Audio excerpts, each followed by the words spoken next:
ചില സമയങ്ങളിൽ യോസേഫിനെ പോലെ പ്രലോഭനങ്ങൾ വരുമ്പോൾ പാപത്തോട് നോ പറഞ്ഞ് ഓടേണ്ടുന്നവരാണ് നമ്മൾ.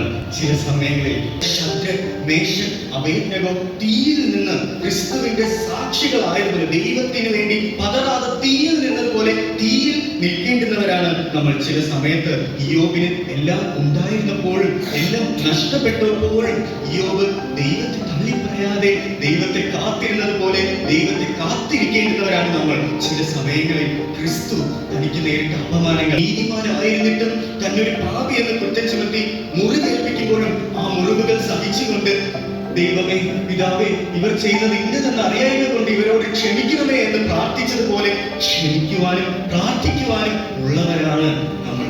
ഈ ക്യാരക്ടേഴ്സ് എല്ലാം നാം അനുസരിക്കുമ്പോൾ നാം ദൈവത്തെ സ്നേഹിക്കുന്നവരായിട്ട് മാറും. കാരണം സുവിശേഷം 14-ാം അധ്യായം 15 നമ്മൾ ഇപ്രകാരം കാണുന്നു: നിങ്ങൾ എന്നെ സ്നേഹിക്കുന്നുവെങ്കിൽ എന്റെ